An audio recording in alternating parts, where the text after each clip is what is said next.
Está começando mais um Digital Club e hoje eu estou muito feliz, tá? De finalmente estar de volta com a Paula, porque teve uma semana que estava só a Paula, outra semana estava só eu e agora estamos os dois de volta. Seja bem-vinda, Paula. Muito obrigada, é diferente. Você fez falta, Grossi. Você também fez falta. Fiquei que nem música do Caetano Veloso, né? Me sentindo muito sozinho aqui. Não sei nem se é dele, mas ele canta, né? Fez sucesso com ele, eu acho.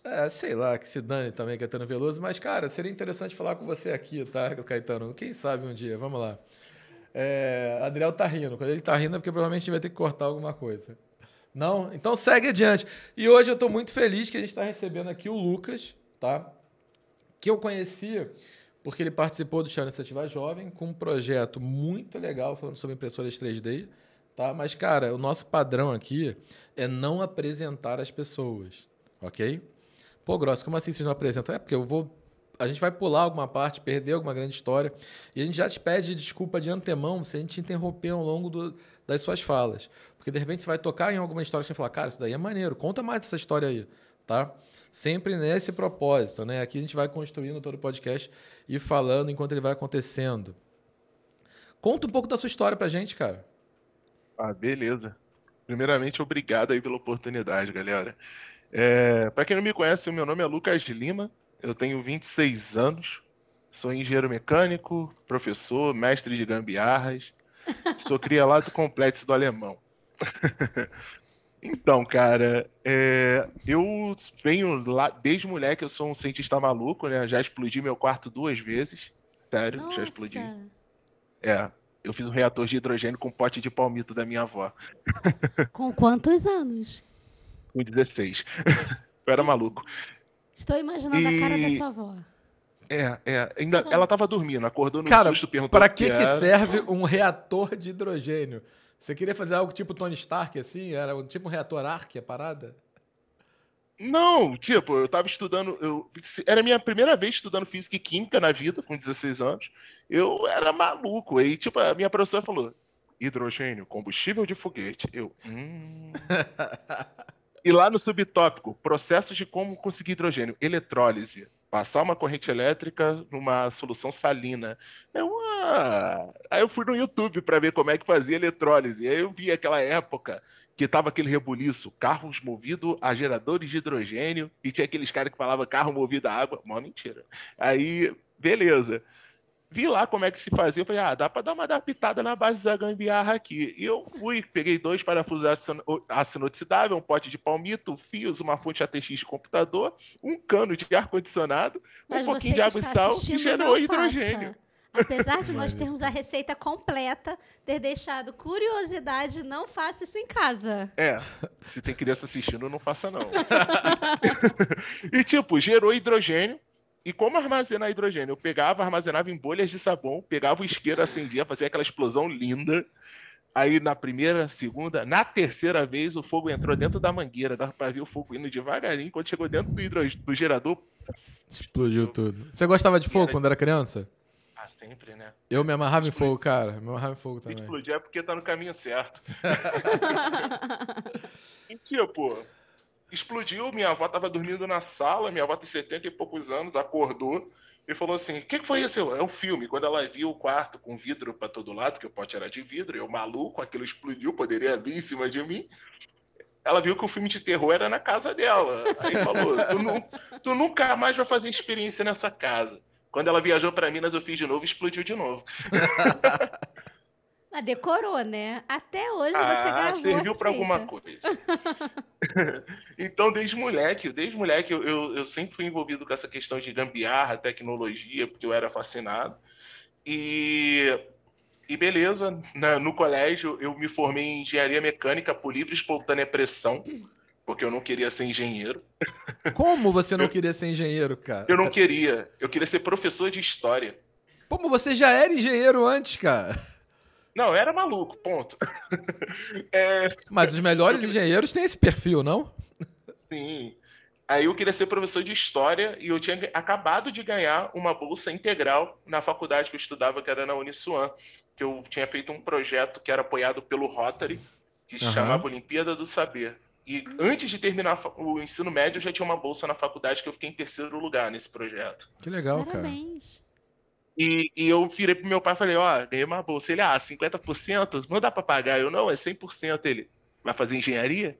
Eu, não, vou ser professor de história. Quer morar nessa casa? Mas ele foi bonzinho, deixou pelo menos escolher a engenharia que eu ia fazer. Educação raiz, educação raiz. Nossa, e cara, eu falei assim, vou fazer mecânica porque eu vou ser o próximo Homem de Ferro. Cheguei lá, só era logaritmo liberiano, derivada, integral. Aprendi a fazer conta, que hoje eu nem faço mais, mas beleza. Mas dentro da faculdade, Grossi, eu tive essa questão de estar sempre envolvido. Eu não consegui estagiar como engenheiro, não Deixa eu te consegui fazer uma emprego. pergunta. Você falou que quando você chegou na faculdade, o que você aprendia, de repente era algo que você era muito distante, tá? E talvez algumas coisas você acabou nem utilizando, que você nem utiliza mais, né? Ou utilizou em algum momento. Você queria fazer história, acabou entrando para engenharia. Você teve algum processo de dificuldade, de estranhamento, de não quero isso, o que eu tô fazendo na minha vida? Meu irmão, vou terminar, não vou terminar? Ou foi tranquilo? Não, beleza, não faz sentido, isso daqui é maluco, mas eu quero isso aí mesmo, vamos lá. Todos. Mas a minha mãe foi a minha maior apoiadora. Minha mãe falava assim: não, filho, um dia você vai ser professor. Termina a faculdade. Deixa teu pai falar, termina, dá o diploma na mão dele, termina. E, cara, dentro da faculdade, que nem tu falou, tem coisas às vezes que a gente aprende que não usa. E aconteceu isso. Eu vou te falar, 99% do que eu aprendi dentro da faculdade eu não uso. Tudo que eu uso hoje em dia eu aprendi na internet. Entendeu? Que louco, né, cara? Pra você ver como as pessoas têm oportunidade hoje em dia, né? Até quem não consegue uma vaga na universidade, a pessoa hoje é diferente de antigamente. Antigamente, se você não vai pra faculdade, você não tem oportunidade. Hoje você pode construir uma oportunidade boa, né, cara? E dentro da faculdade, cara, eu não consegui emprego, não consegui estágio, eu tava numa fase ruim, no Rio de Janeiro, algum estágio, algumas entrevistas eu que sou morador de favela do complexo, enfrentei muito preconceito na questão de, vaga para estagiário de engenharia mecânica. Aí tem que ter inglês, beleza, tem que ter ali o ensino ali, plataforma Office e software de engenharia, e eu tinha. Só que chegava e falava, pelo que eu vi aqui, você mora no complexo, consegue estar aqui todo dia às 7 horas da manhã? Então, pronto, a gente batia muita porta na cara.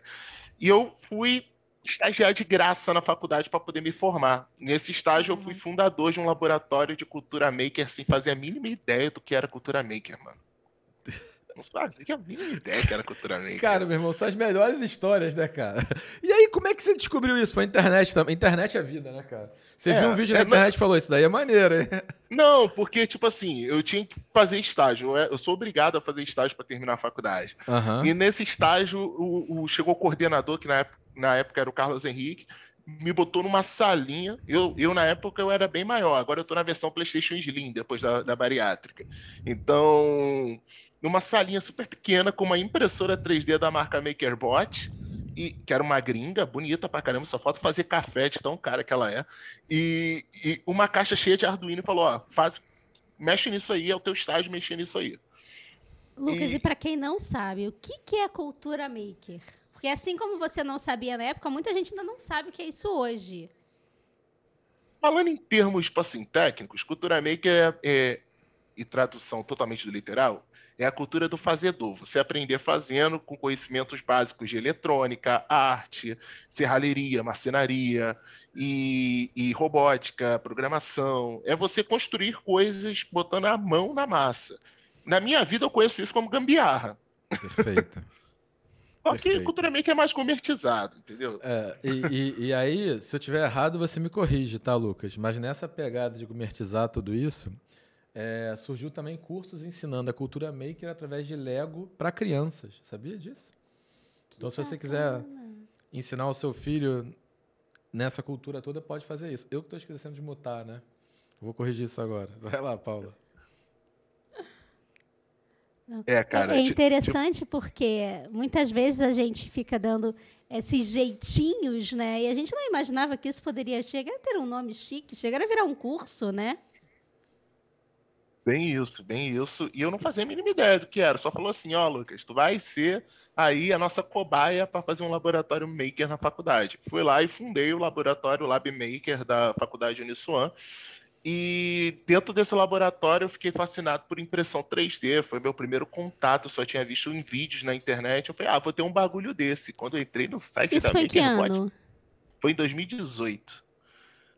Quando eu entrei no site da MakerBot Brasil e vi que a MakerBot Replicator, aquela impressora linda da faculdade, custava de 15 a 18 mil reais, eu falei, cara, dá pra capotar o Corsa com isso aí, comprar o Fiat Uno, não dá pra pagar isso aí não, cara. Foi nesse momento que eu falei, se um gringo pode fazer uma merda dessa, eu também posso. Então eu fui e entrei na Você usou internet. a própria cultura maker contra a cultura maker, ou a favor da cultura maker, e criou a sua impressora. Eu não criei, eu construí, porque a impressora 3D existe há 36 anos. Eu não criei nada, eu construí. Aliás, tem um Então, documentário bem legal no Netflix sobre impressão 3D também, que mostra a criação de uma dessas empresas que surgiu também numa garagem, cresceu. Tem todo aquele desafio dos sócios, mas é bem interessante a história do cara divulgando isso nos primeiros eventos e tudo mais. E, cara, eu fiquei apaixonado por aquilo, entrei em fóruns nacionais e internacionais com o meu inglês de El Santana, que foi melhorando no decorrer de quando eu estudava nesses fóruns. Vi bastante vídeo de YouTube, e depois de 6 meses eu tinha toda ali a teoria na palma das minhas mãos, literalmente, para construir uma máquina dessa. Só que eu não tinha dinheiro, né? Eu era bolsista e trabalhava de graça. Aí surgiu a oportunidade de ser bolsista CNPq, da área de inovação. E eu ganhava aquela bolsa linda de R$ 400, que não aumenta há mais de 10 anos. E com esses R$ 400, mais um cartão de crédito do Roxinho, que patrocina nós, eu fiz minha Pode falar o primeira nome. dívida, entendeu? Então Aqui eu pode comprei falar o nome, pode falar o que você quiser, cara. Nubank Tá? patrocina nós. Eu fiz um cartão de vocês para começar a minha história. E, tipo, eu fiz minha primeira dívida, mas eu comecei a comprar a eletrônica, que não tinha como fugir, só que motores, barras de aço inoxidável, rolamentos, correias, barras rosqueadas, eu comprei tudo em sucata de ferro velho. Então, foi aí que eu comecei a conhecer cooperativas de catadores. Eu conheci a Cupama, que é uma cooperativa que fica lá no Jacaré, na comunidade Jacaré, em Maria da Graça. E nessa cooperativa eu encontrei meu Nirvana da gambiarra, uma montanha de 4 metros de impressoras. Meu Deus do céu, aquilo era incrível. Tinha de tudo. Equipamentos da Marinha, da Globo, de tudo, qualquer coisa que você pensar, tinha lá. Aí ele No mandou lixo. tio Patinhas lá, nadando em dinheiro, só que era ele nadando em impressora, né, cara? É, bem isso. Tipo, foi ali que eu comecei a entender, caraca, dá para ganhar dinheiro com sucata, e nem eles sabiam que aquilo ali dava grana para eles, porque quando eu fui comprar a primeira vez os motores, aí chegou a moça lá que cuidava, que era a Neuza chegou para mim e falava, me dá um troquinho aí e leva o que você precisa levar, me dá uns R$ 20 aí e leva o que você precisa. Neuza, eu te dou 40, porque tu não sabe o que tá me vendendo. Então eu dei lá R$ 40 e levei aquilo para casa.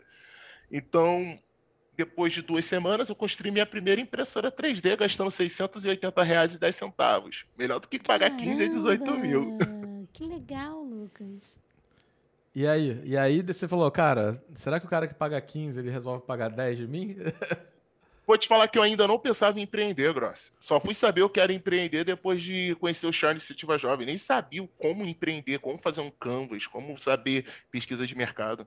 Olha só, olha que interessante, tá? E eu vou chamar a atenção para um ponto nessa sua fala. Cara, terminou o colégio, fez uma faculdade de engenharia mecânica e a gente não aprende a empreender, sacou? Se tem algo que eu acho que falta muito na educação das pessoas, né? É uma educação empreendedora. Não quer dizer que todo mundo tenha que ser empreendedor. Não é o único caminho, nem o caminho mais certo ou melhor. Mas a gente precisa também formar empreendedores para poder ter oportunidade de emprego no futuro para outras pessoas, né? Eu acho que esse é um buraco muito grande, porque tem muita gente genial que faz muita coisa, que cria coisas incríveis, que consegue desenvolver uma tecnologia que de repente o cara está ganhando uma fortuna lá fora para fazer, o cara conseguiu fazer algo aqui de uma forma muito barata e dando acesso a muita gente, tá? E de repente o cara não percebe aquilo como uma forma dele sustentar a sua vida, sustentar a sua família, e acaba largando aquilo de mão, buscando uma outra profissão que talvez não faça ele feliz, né? Não só como realização de vida, mas como propósito também. Falar, cara, eu gosto de fazer aquilo, é criar, é o professor Pardal, é montar aquelas coisas todas, é pegar aquela sucata, ver os componentes que tem ali. Cara, para quem gosta dessa vida, né? Quando você acha um componente, alguma coisa boa, é algo incrível, né? Uma comemoração, é tipo, achou um tesouro. Ou não? É. Cara, eu vou te falar, quando eu vi a primeira impressora ali, Xerox, enorme, que eu fiquei semanas pesquisando aonde encontrar as peças para fazer isso. E quando eu vi uma montanha dessas impressoras, eu cheguei lá 8 horas da manhã e saí de lá 4 horas da tarde, desmontando aquelas máquinas todas. Só queria 5 motores, saí de lá com 35. Que nem criança, né? Aí, cara, e é muito doideira, que a gente falou, o empreendedorismo ele tem que ser ensinado. E eu falo que 2 matérias têm que ser incorporadas ao currículo nacional: empreendedorismo e educação financeira, porque a gente não sabe o que fazer com o dinheiro quando está no início. Perfeito. E não sabe como começar a botar esse dinheiro para rodar, tanto no negócio, quanto também para trabalhar para você. Ponto. Eu só fui aprender isso depois de velho. E beleza, e o negócio de entrar para aprender a empreender, que eu não conhecia, é que tinha uma professora na faculdade que era a Viviane, e ela falou assim, se inscreve nisso aí. Mas o que é ela? Cala a boca e se inscreve. Era o Shell Iniciativa Jovem, não fazia a mínima ideia no que eu estava me inscrevendo. Só que para se inscrever no Shell, você tem que ter um projeto. E eu só tinha uma ideia de fazer impressora 3D barata, mano. Então, eu fui dar uma palestra num colégio público chamado Padre Manuel da Nóbrega, que ficava em São Gonçalo, no Porto da Pedra. E nesse colégio eu fiquei 20 minutos da pior palestra da minha vida. Um slide com fundo vermelho, letra amarela. Eu que eu tenho miopia, astigmatismo, não enxergava merda nenhuma. E os alunos, e levei 3 bonequinhos impressos. Fiz 20 minutos ali e fiquei 2 horas respondendo perguntas. E jovem fazer perguntas é raro. Para quem é professor, meu Deus. Tipo assim, levantar a mão para 3. Levantar a mão pro Eles céu devem e dizer ficar aleluia. fascinados, porque era uma coisa super inovadora pelo que eles conheciam, né? Bonequinhos impressos, impressora 3D, que mundo é esse? Só que a pergunta deles não era de fascinado, não. Era uma pergunta que era de abismo social mesmo. Porque a maioria das perguntas era, eu consigo fazer? Eu tenho capacidade de fazer isso? Meu pai tem condições de comprar um negócio desse? Um dia eu vou ter condições de ter um negócio desse na minha casa? Não é uma questão de, nossa, negócio incrível. Será que eu posso ter isso? É uma quebra de realidade. Será que isso pode vir a ser para mim? Sim, e foi nesse momento que eu decidi criar o projeto da Enfio, que ele no início era um projeto pensado para ser uma fábrica escola de impressoras 3D. Ao mesmo tempo que eu ia ensinar, eu ia produzir as máquinas dentro da favela, e a Enfio tinha todo esse objetivo de tecnologia 100% made em favela, né? E eu entrei com esse projeto. E no empreendedorismo, tudo é mutável, tudo muda. E eu entrei em 2 programas de aceleração ao mesmo tempo. Entrei no Shell Iniciativa Jovem e entrei no Juventude Empreendedora. E tive a honra de ser o primeiro colocado e prêmio popular do Shell Iniciativa Jovem de 2019 e ser o top 5 do Juventude Empreendedora. E também, quando eu desci do palco do Shell Iniciativa Jovem, eu fui uma das 60 startups selecionadas para o edital de aceleração da Ambev. E no final eu passei, fui uma das 15 startups do edital Start da Ambev, acelerados por 3 meses pela Ambev. Então foi uma carga de empreendedorismo de uma só vez. Lucas, como você se sentiu? Como foi perceber isso tudo? Porque há uns meses atrás você não tinha nada, você se inscreveu num projeto que você mal conhecia, criou um projeto e de repente se viu cheio de oportunidades, precisando estudar ainda mais. Como foi esse momento? Tipo, eu me senti tipo o Flamengo em 2019, vapo atrás de vapo. O Graça gostou, porque eu sei que o Graça joga um futebol americano. Tem, e fundei o futebol americano do Flamengo, tá? Tava lá desde o início. Mas tem aquela frase clássica do Xamã, não sei se é do Xamã, acho que é do Djonga, sei lá, tô igual o Gabigol em 2019, né? Que fase. Bem isso, cara. Mas respondendo a tua pergunta, é que nem... Eu tinha acabado de receber 3 grandes prêmios, uma visibilidade que eu nunca pensei em ter na minha vida. Eu estava em quase todos os telejornais do Rio de Janeiro e também em revistas, programas de televisão. Eu fui no programa da Fátima Bernardes, cara. Pra quem é do movimento Volta TV Globinho, me desculpa, mas eu também sou do Volta TV Globinho. Mas toda oportunidade é válida.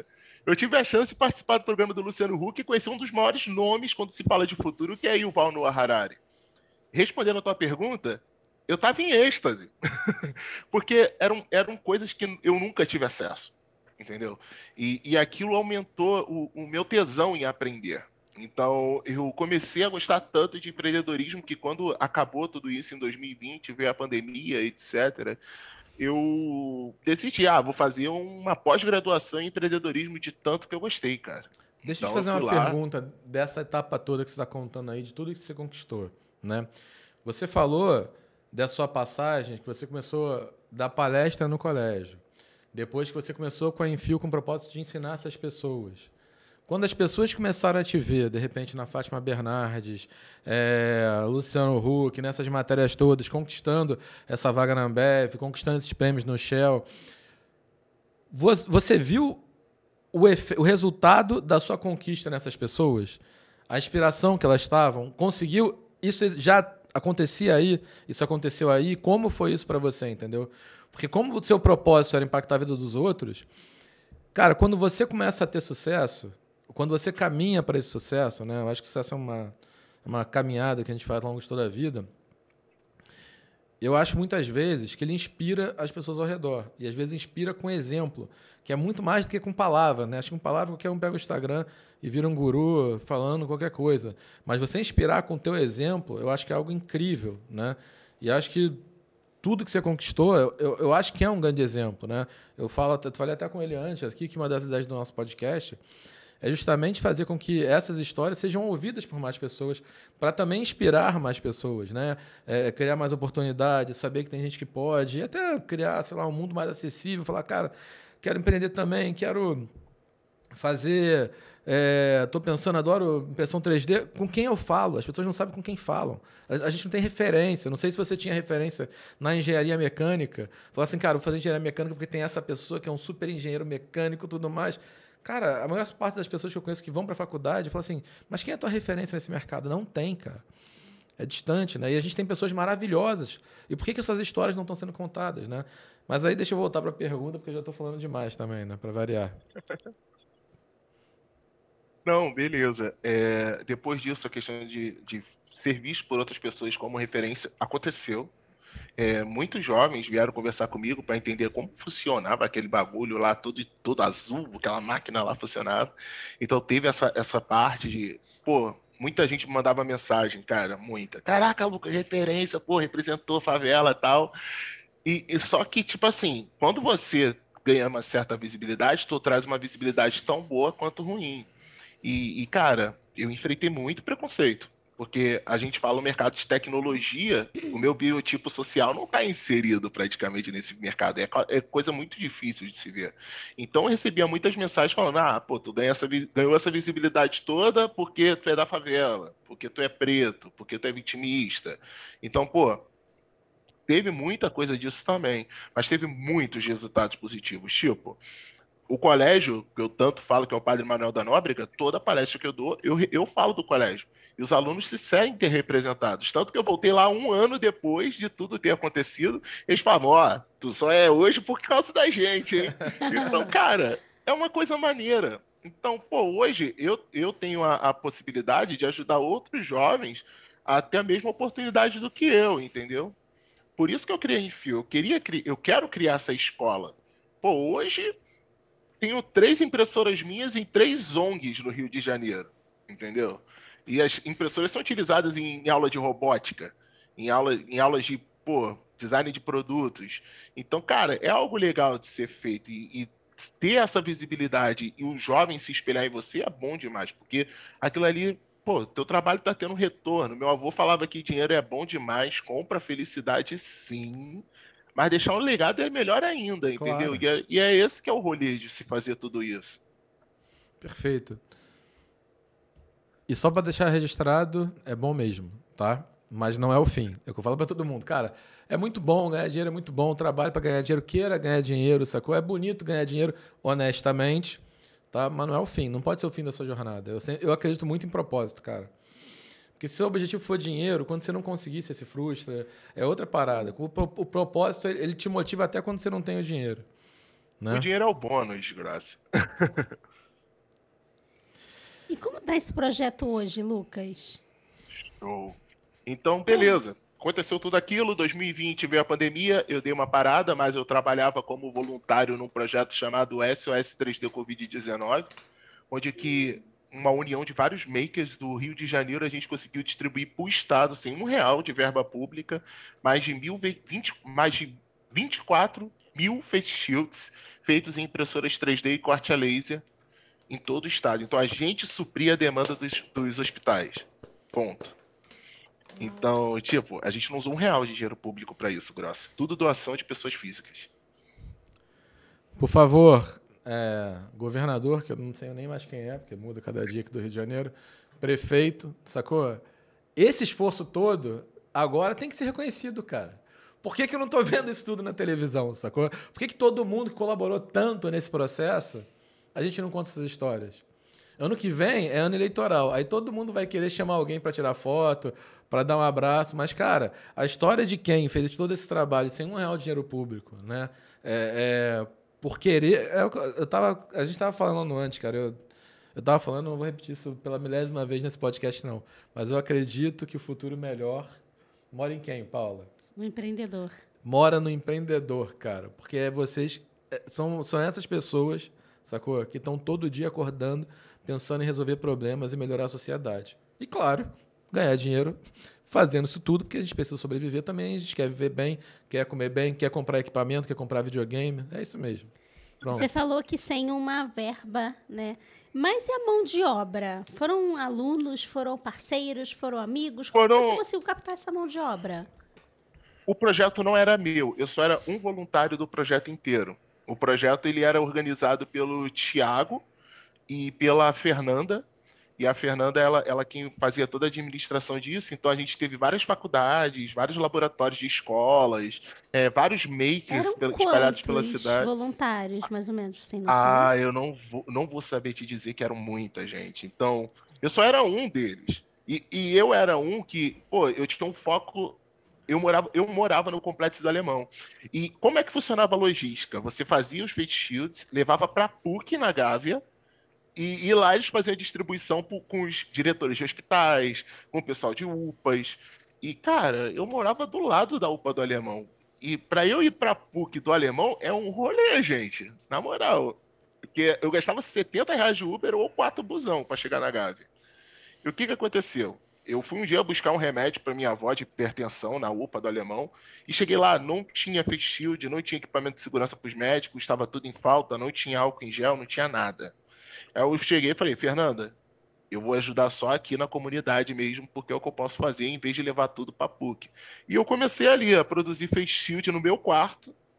Eu tinha uma impressora. De um ano para outro, em 2020, eu estava com 12 impressoras no meu quarto, tudo feitas com sucata. Nesse momento que eu agradeço por morar na favela, porque eu não ia ter condições de pagar uma conta de luz com 12 impressoras. Miau, miau, miau.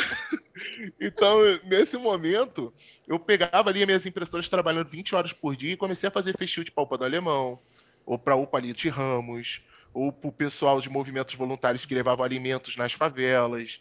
E ali eu comecei a ajudar as favelas. Então, tipo, a SOS 3D Covid-19, em união com vários voluntários de todo o Rio de Janeiro, produziu 24 mil. A Enfio, com essa parceria SOS 3D Covid-19, produziu mais de 1.000 face shields ali, impactando 6 favelas, 3 UPAs e vários movimentos voluntários. Isso tudo com uma startup que funcionava dentro de um quarto, entendeu? Lucas, parabéns. É muito, muito, muito gostoso, gratificante, emocionante ver essa comoção, né, em prol do outro, né? Porque você está aqui contando pra gente, mas porque a gente está perguntando, porque a gente te convidou, não é uma coisa que você fez para aparecer ou para conseguir. Não, e isso eu acho que é o mais importante, né? Essa essência. Parabéns. Não, é uma questão de mudança, né? Porque, tipo, eu tive várias oportunidades na minha vida. Eu falo que eu tive o privilégio de estudar em escola particular, não fiz ensino público. E o mínimo que eu tenho que fazer é devolver para a sociedade o que eu tive, entendeu? Então, é uma questão cívica. Não estou falando, eu sou patriota e dono da verdade. Não, eu só estou falando que é uma questão cívica que foi me ensinada no meu berço, na minha família, que eu devo dar retorno. E no final de 2020, eu tive a oportunidade, fui convidado pelo Edu Lira para trabalhar na Gerando Falcões. Hoje eu trabalho na Gerando Falcões, a Enfio ainda existe, a Enfio eu trouxe ela para São Paulo. Conta a história da Gerando Falcões também pra gente saber o que é Gerando Falcões. Cara, como eu entrei na Gerando Falcões, é um negócio bem engraçado. A Lara, que você conhece, que trabalhava no Chá Iniciativa Jovem também, ela me ligou à noite, assim, meia-noite. Lucas, liga a televisão na Band agora. Lara, eu tô dormindo. Ela, o Edu Lira tá falando de você. Claro, amanhã eu assisto. E tipo, o Edu Lira tava dando uma entrevista à noite no jornal, e ele falou assim, pô, exemplos de empreendedorismo de favela, temos lá o Lucas Lima, das impressoras 3D no Complexo da Alemão, que fazia tecnologia com sucata. Moral da história. Eu não conhecia Edu Lira, eu nunca tinha falado com ele um A. E o cara conhecia a minha história.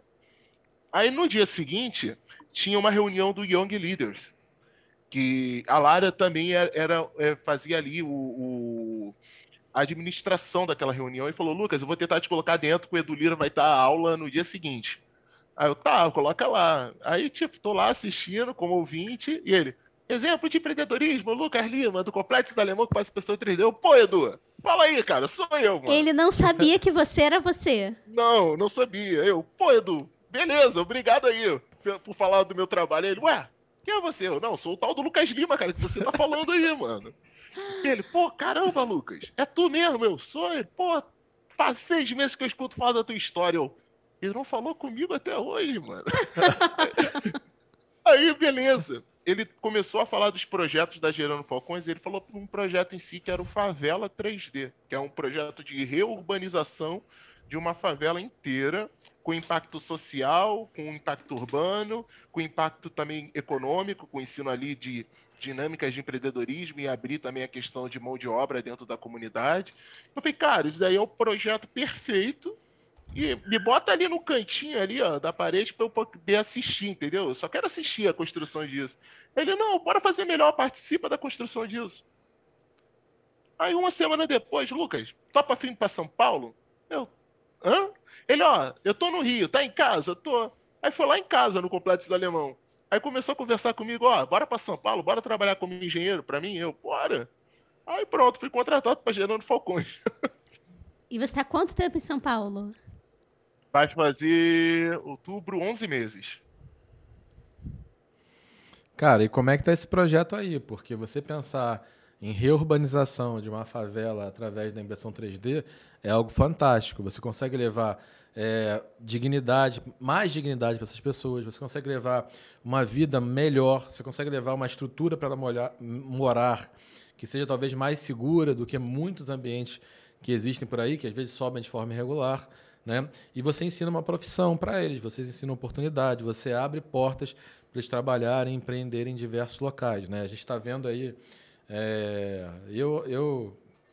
de novo, eu sou meio nerd, então eu gosto de ficar vendo vídeo de casa sendo feita com impressora 3D, né? Que eles botam a impressora em cima do guindaste e fica lá rodando tempos e meses, às vezes, para construir aquilo tudo. Então eu acompanhei a primeira casa, primeiro kitnet, depois muita coisa que já foi feita em impressora 3D, eu fiquei assistindo, assim, uma oca, não sei o quê. E é fantástico esse projeto. Quem sabe daqui uns anos a gente não faz isso, Grossi? É o que eu espero. É o que eu espero. Eu não vejo por que não fazer. Entendeu? Afinal de contas, se a gente consegue criar essa tecnologia e, por exemplo, pessoas como você já conseguem fazer isso, né? A matéria-prima, a gente tem muita coisa aqui, cara. Sim. O que não falta no Brasil é matéria-prima. Em algum momento, outras partes do mundo podem ter o problema de matéria-prima que possivelmente a gente não terá. A não ser que a gente faça muita bobagem, que também não é impossível, né? A gente está no Brasil. Lucas, o que de mais interessante você já imprimiu numa impressora 3D? Outra impressora. Boa! É a coisa mais stonks da vida é ter uma impressora para fazer uma impressora. Mas dá para fazer N coisas, querida. No momento, o que o mais incrível que eu já fiz foi... Eu tenho o meu amigo que é o Leonan, e o TCC do Leonan, ele fez uma prótese com todos os graus de liberdade do dedão, autônoma. Ele fez isso aí com vários motores. E ele desenvolveu a prótese e a gente imprimiu em 3D. Acho que essa aí foi a coisa mais legal que a gente já imprimiu. Sensacional. Não, tipo assim, foi um projeto que fez pro TCC dele, ele modelou todos os mecanismos, a gente só imprimiu. Aí pronto. E é legal você falar disso, né? Porque muito se fala também da impressão de órgãos, né? Nessas impressoras todas, né? Para Gabriel Ligori, o nome brasileiro que tá no topo aí. Gabriel Ligori é um cara incrível, eu acompanho umas pesquisas dele pelo LinkedIn dele. O cara já tá aí na pesquisa da impressão de coração. E ele tem a Isolabs, que é uma empresa de impressão 3D de órgãos. Tá aí, na vanguarda aí, caminhando. Então, olha só, daqui a pouco alguém vai precisar de um transplante e a gente vai ter uma produção muito maior para uma fila de transplante, para as pessoas viverem mais. Eu falo para todo mundo que quem sobreviver nos mais 5, 10, 20 anos, a tendência é que você aumente sua perspectiva de vida em muito mais. Porque o quanto que a nossa tecnologia está avançando é algo absurdo, né? Em todas as áreas, inclusive na saúde. Então, quando a gente está falando de impressora 3D, pensem que isso pode impactar, né, não só a sua qualidade de vida, a sua moradia, como o seu corpo, a sua saúde, entendeu? Eu acho que a impressão 3D ela veio de uma forma tão revolucionária que ela pode levar o mundo para um outro patamar, né? Isso somado com todo o processo de robótica, de inteligência artificial, né? Com certeza a gente consegue avançar muito como sociedade. Então, ter pessoas como o Lucas Lima aqui com a gente, ter ele estimulando novas pessoas, inspirando novas pessoas e educando novas pessoas a começarem todo esse processo, prepara o nosso país para um futuro melhor. Para a gente estar bem posicionado, entendeu? Para avançar com essas tecnologias, para descobrir, para pesquisar e, quem sabe, até não ser pioneiro no mundo. E daqui a pouco a gente pode exportar a nossa tecnologia, as nossas soluções para o mundo inteiro. Tá? Porque isso é um caminho sem volta. Bem, eu, como entusiasta da inovação, eu acabo discursando, cara, quando é esse assunto. Por isso que eu quero ficar mais cara, quieto. eu super entendo. Não, e é muito bacana porque é um tópico que ainda é pouco divulgado. A gente ainda não encontra com facilidade, a não ser vocês que já são do meio da inovação, da tecnologia, mas isso não é comumente divulgado, né? Vocês falaram que o empreendedorismo precisa estar nas escolas. Esse tipo de assunto também, né? Esses tópicos também. Essa palestra que você deu, precisam existir mais palestras dessa, falando sobre inovação, falando sobre tecnologia, falando sobre esses novos meios de criar órgão, porque essas pessoas não... E vai ser impossível isso, é uma coisa que a gente já não enxerga mais dessa forma, né? Sim, sim. Hoje a gente está bem avançado, pô. Tem um pessoal lá em Israel, uma startup, que já está fazendo bife vegetal impresso em 3D. Tem até gordurinha na carne. Imagine comer uma picanha impressa. Deve ser mais barato que aqui, né? Mas tipo, essa questão de divulgar, que nem eu falei com o Grossi no início, que quando eu fiz a minha primeira impressora, ela foi o meu TCC, porque eu fiz no Poder do Ódio. O TCC, todo jovem universitário faz no Poder do Ódio. Ninguém gosta de fazer TCC. Ninguém gosta de regra da BNT. Pronto. Só que o que eu fiz para tentar disseminar essa cultura, eu escrevi uma apostila sobre como a gente construir impressora 3D de baixo custo. E sempre quando eu dou palestra para esses jovens, eu falo, quer aprender? Tem a apostila aqui de forma mais chegada e resumida. Aí eu sempre envio para eles a apostila por PDF. Porque é uma forma também de compartilhar o conhecimento, né? O conhecimento está aí, se ele for distribuído, vai ser melhor ainda.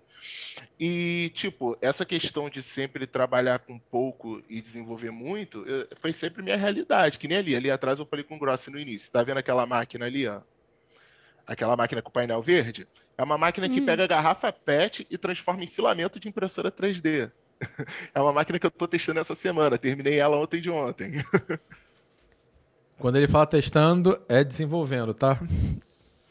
Não, é testando mesmo, porque ela já está funcionando. É interessante porque eu não tenho a menor noção de como você faz isso. Entra isso aqui, um filete de garrafa PET, e sai... Ai, Jesus Cristo. E sai isso aqui, o filamento. E a gente usa isso aqui para imprimir coisas. É um mundo super diferente do que a gente está acostumado. E aquilo dali imprime coisas como... Isso aqui foi a primeira peça que eu fiz impressa em garrafa PET reciclada. Opa, é porque... Ai, caramba. É porque a luz atrapalha. A luz. Aqui, ó. Pegou. Ainda tem muita ainda de trabalhar, mas isso aqui é feito com uma garrafa PET de 1,5 litro. E a gente ainda está ajudando o meio ambiente. Não, e mostra... Sim, é porque quando eu aprendi a empreender, eu estava num momento que eu estava fazendo mestrado, mas não consegui terminar meu mestrado, porque a minha bolsa foi retirada, um rolê aleatório da vida. Só que nesse mestrado eu estava estudando desenvolvimento local e eu estava vendo a questão de processos sustentáveis que eu estudava. E nesse processo sustentável eu aprendi que tudo que eu fabrico, o retorno tem que ser, o insumo do retorno tem que ser 100%. O insumo tem que ser utilizado até acabar. Então, tipo, esse filamento, ele reaproveita 90% de uma garrafa PET. Tu só fica sem a bundinha da garrafa, a tampa e o gargalo. Então, tudo que eu fabrico, tudo que eu faço, tem que ser utilizado sucata eletrônica e tem que ter um insumo reutilizado quase que 100%. Ô, Lucas, você tem algumas coisas que você já imprimiu aí, né? Que você tinha mostrado antes. Ah, sim, ó. Mostra pra gente aí também. Aqui foi eu que modelei, é o Cartola. Que bacana! Porque eu estudei música durante a minha infância, então eu aprendi a tocar saxofone, flauta transversa, e estudei um tempinho na escola portátil de choro, então eu gosto do Cartola. Essa aqui é a Nina Simone, que eu modelei também. Esse daqui é quando eu vou na Liberdade comer um sushizão. Cara, ele fez a própria máscara dele, cara. Olha que maneiro. E, cara, a impressão 3D me levou a lugares que eu nunca pensei, que nem, ó, mês retrasado, eu fui reconhecido pela fundação da Beyoncé, a Bay Good, entendeu? Por uma questão de... assim, goleiro me notou, Paulo, eu vi a tua. Então, tipo, eu fui reconhecido pelo meu trabalho, pela questão de sustentabilidade, tecnologia, a questão também de compartilhamento de conhecimento, e ser reconhecido por uma instituição dessa é outro patamar, entendeu? Então, tipo... eu sempre sonhei participar de um TED. Esse ano eu estou participando de 2 TEDs, o TEDx São Paulo e o TEDx de Savassi. Então são coisas que a impressão 3D e a tecnologia me levou, junto com a educação, me levou a lugares que eu nunca imaginei estar um dia, né? Que maneiro, cara. E aí eu te pergunto o seguinte, né?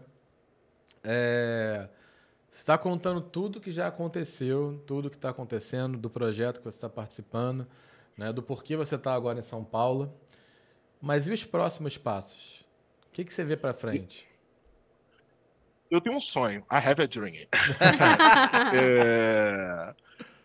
Grossa, eu sempre quis, tipo assim, eu tenho essa questão que eu sou educador porque meu avô me ensinou a ter tesão por estudar. Ponto. Atualmente eu faço um MBA em Educação 4.0 porque é o que eu gosto de fazer, educação. Tanto que minha mãe estava certa. Meus 2 únicos empregos de carteira assinada foi de professor. Foi meu momento chupa-pai. Porque meu pai não queria que eu fosse professor, acabei sendo. Mas, por futuro, eu quero lançar uma escola, uma faculdade de tecnologia dentro da favela. Eu estou nessa correria para a montagem de um instituto chamado Instituto Enfio, onde eu quero levar ensino de tecnologia, cursos profissionalizantes para dentro do Complexo do Alemão. Que nem todo mundo fala, Lucas, você está em São Paulo, polo de tecnologia, por que você quer fazer no Complexo Alemão? Mano, minha família mora lá, meus sobrinhos moram lá, e filhos dos meus amigos moram lá, por que não melhorar a realidade de onde eu vivi e assim impactar ainda mais a região onde eu cresci, entendeu?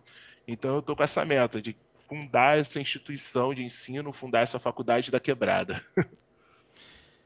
E para quando vai ser isso? Porque meta tem que ter prazo, né? Meta a gente tem que ter prazo. Então eu estou montando toda uma questão de toda a questão de planejamento para um financiamento coletivo para a gente começar a arrumar espaço, arrumar insumos, arrumar maquinário. Então a gente está com uma previsão de início dessa campanha em junho de 2022. Porque aí 2023 começar com os 2 pés na porta dando voadora, entendeu? E qual o desafio para começar um projeto desse, cara? Assim, quando a gente fala tecnologia, Brasil, insumo na mesma frase, aí já está o desafio. O Brasil ele é produtor de cérebros que produzem tecnologias, mas a gente não produz insumos para as nossas tecnologias. Então, tudo no Brasil é muito caro. Ponto. A barreira hoje é o dinheiro, entendeu? Porque a Enfio, desde quando foi lançada, eu lancei do meu bolso. Eu trabalhava como professor o dia todo, comprava meus insumos. À noite, eu trabalhava fazendo as impressoras 3D. Hoje, essa barreira que a gente enfrenta é essa questão do dinheiro. E também uma questão que eu comecei a Enfio para ser um negócio social. Só que fiz toda a questão de CNPJ, abrir empresa e tal. Só que hoje, a grande maioria das instituições que queiram ajudar um projeto como esse, aportar, elas só vão aportar se tu for sem fins lucrativos.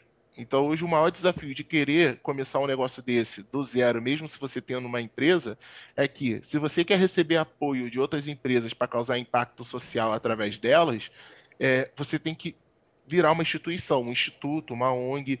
Então, já entra uma outra burocracia, uma outra parte jurídica.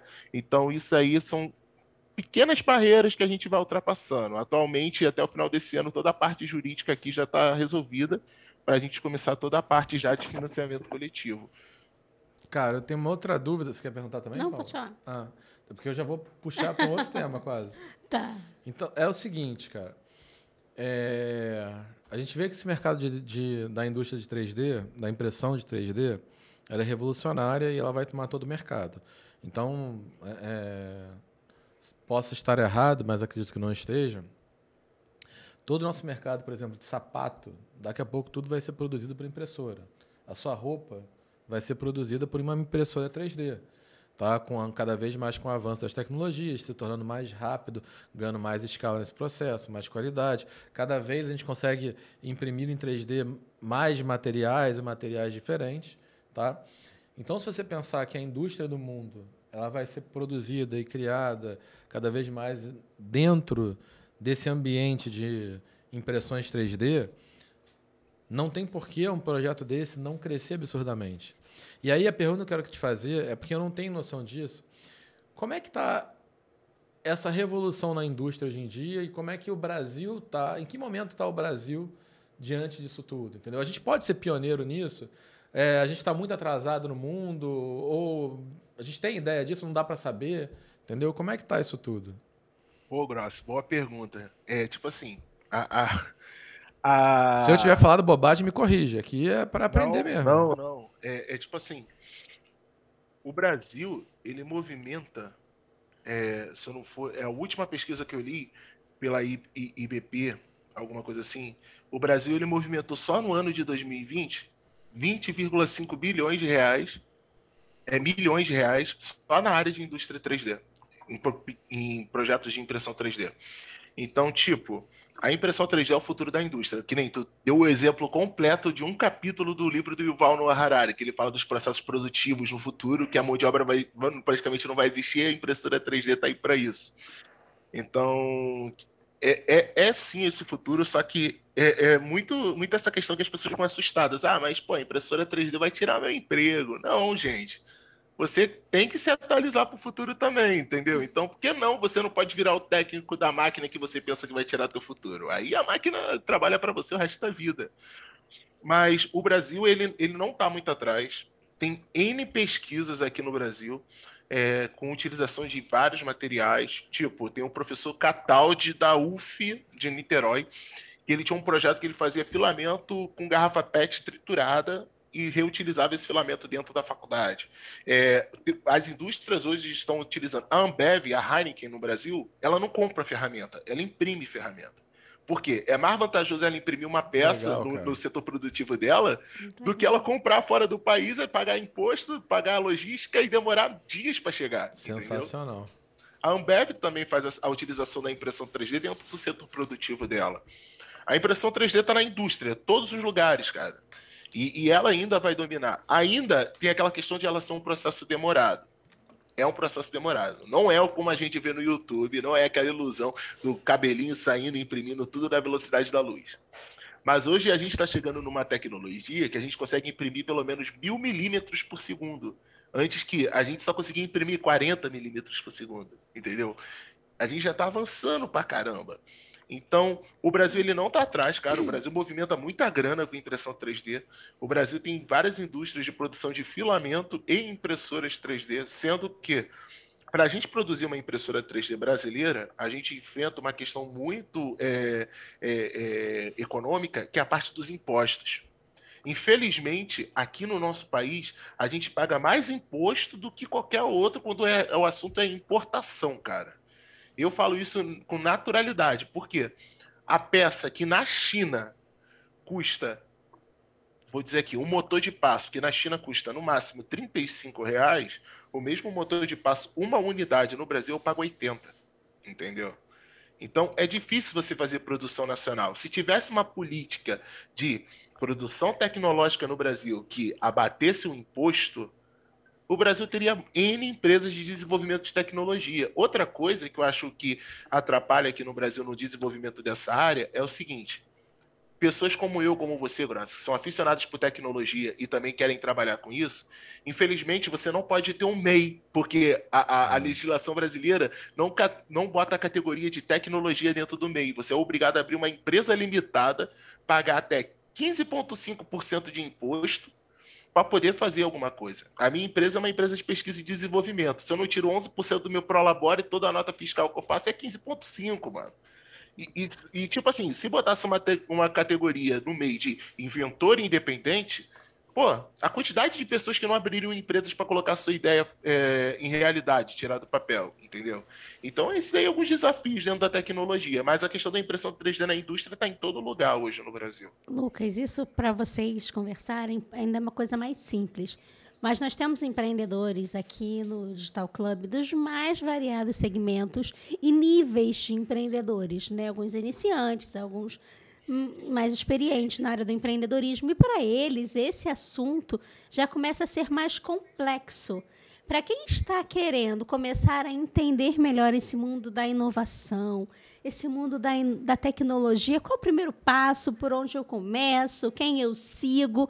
Porque o Grossi falou, vamos imprimir sapato, vamos imprimir roupa.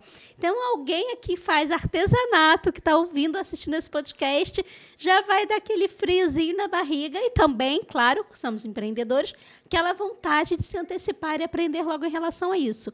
Como eu começo a buscar sobre isso? Na hora que falou imprimir sapato, bolsa, roupa, a Paula brilhou o olho aqui. Ela, opa, em casa? Nossa, e eu que calço 48, cara. Meu sonho é ter uma impressora de área de 40 por 40 para imprimir meu sapato. Mas, tipo, Paula, é legal a tua pergunta, porque eu também no início, eu não tinha base teórica para saber, por onde eu começo por tudo isso? Hoje, o que eu falo para as pessoas é, cara, você tem internet, joga no Google, mas nem é só Google, é YouTube. YouTube é o que me desmistificou todos os meus conhecimentos. Que nem, a gente fala de impressão 3D, quem vem na tua cabeça? Na minha cabeça vem o cara do 3D Geek Show. Lucas entendeu? Lima. Beleza, obrigado pelo merchan. Mas, tipo assim, tem o pessoal do 3D Geek Show, tem o pessoal do Atividade Maker, que quem quer conhecer mais da minha área, tá? Tem também, galera, um cara chamado Rato Borrachudo. No início, quando a impressora era 3D, cara, o Rato Borrachudo usava a impressora 3D pra tudo. Até um dia, Rato Borrachudo, se um dia você assistir isso, cara, eu tenho um ódio de você, mas eu te amo, que você colocou o pé em cima da mesa da impressora. Como eu odiei aquele dia. Cara, o Adriel, o sapato dele. Eu vou te contar, cara, o Adriel adora o Rato Borrachudo, tá? O Adriel é o nosso produtor aqui, é o cara que manda em tudo. E aí, outro dia ele falou, pô, Grosso, o Rato Borrachudo, você ainda não conhece? Eu fui assistir os podcasts do Rato Borrachudo, né? Agora eu conheço. E aí, isso foi essa semana. Hoje eu falei do Rato Borrachudo com ele no almoço. Falei, cara, eu vi o podcast do Rato Borrachudo. Agora eu conheço ele, o cara é programador. Se você falasse que era programador, eu tinha visto antes, maneiro, tudo mais. Aí, 10 minutos depois, a gente ouve você falando do Rato Borrachudo de forma totalmente espontânea, cara. Cara, tem sinais. No início, é porque, tipo, ele foi um dos primeiros youtubers aqui do Brasil a começar a mexer com impressora 3D. Youtubers de forma geral, não focado somente no impressão 3D. E ele começava a falar, não, mas dá para imprimir isso, dá para usar esse material e fazer o tênis. Ele foi lá e imprimiu o tênis. Foi nesse dia que eu odiei ele, que ele botou o pé em cima da mesa da impressora. Aquilo ali tira a calibragem todinha da máquina. E ele começava a falar. Mas, gente, YouTube é a melhor coisa que existe para um novo aprendizado. Eu uso o YouTube para tudo. Que nem o que eu falei com o Grossi no início, é o seguinte, tudo que eu aprendi na faculdade foi fazer conta. Eu não estou falando para vocês não fazerem faculdade. Eu estou falando que o ensino precisa mudar, a dinâmica de ensino precisa mudar. A gente precisa sair do ensino do século XIX, onde a gente fica numa carteira e o professor está ali na frente como detentor total da razão, sendo que o professor também está ali para aprender com a gente, que é aluno. É a questão de aprender a aprender. Então, tipo, o ensino da faculdade precisa mudar porque a gente precisa ver o que um engenheiro de verdade faz. Não fazer conta de logaritmo liberiano, derivada integral.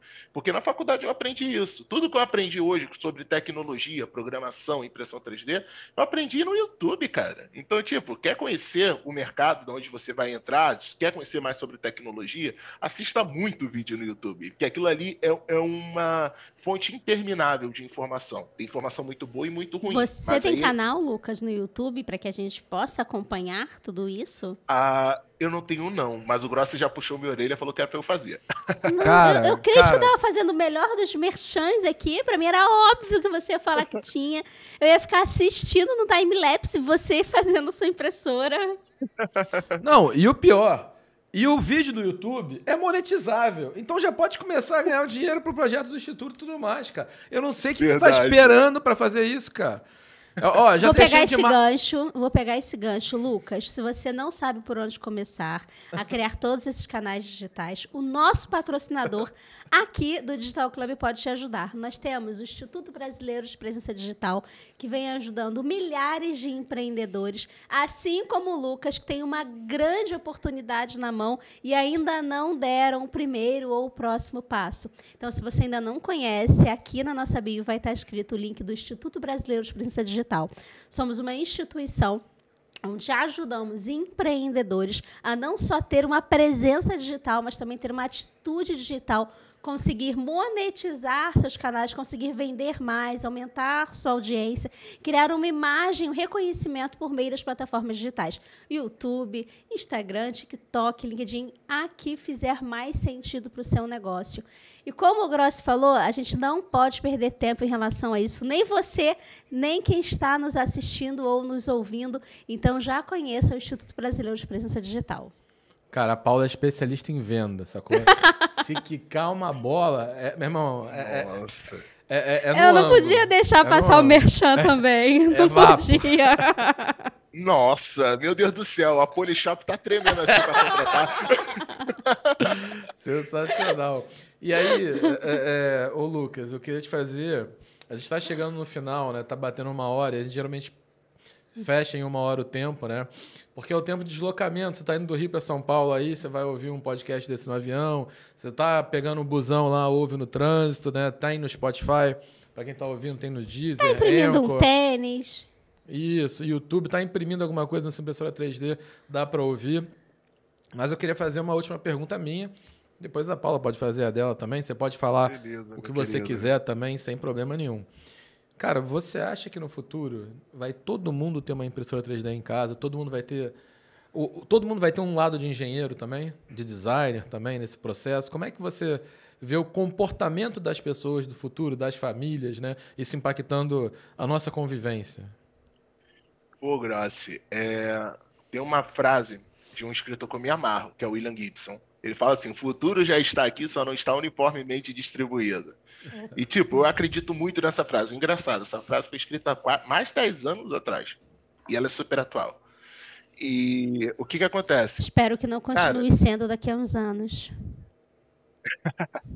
E o que acontece, Grossi? Realmente, cara, tem muitas pessoas que já vivem o futuro. Eu falo isso porque eu tenho essa oportunidade de viver o futuro. Vou te dar um exemplo. Quando eu cheguei em São Paulo, eu fiquei na questão do lockdown, do tranca-rua.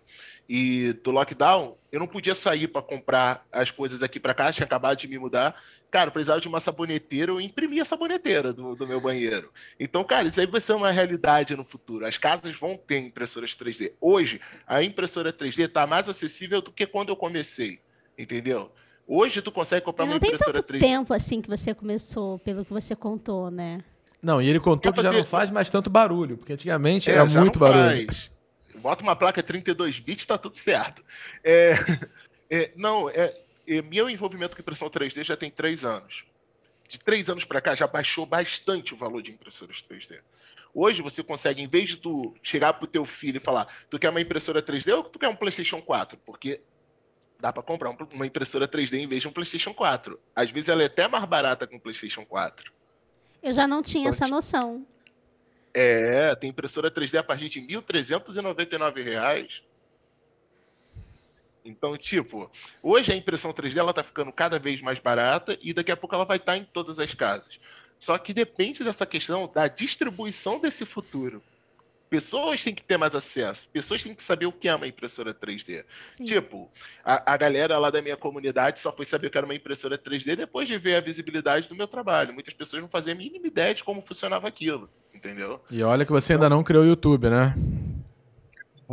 Olha o bronca. Mas, Grossa, isso O aí no IBPD futuro vai te toda ajudar. casa. Opa! Toda casa no futuro vai ter uma dessa. Acho que assim seja, aí eu posso vender mais.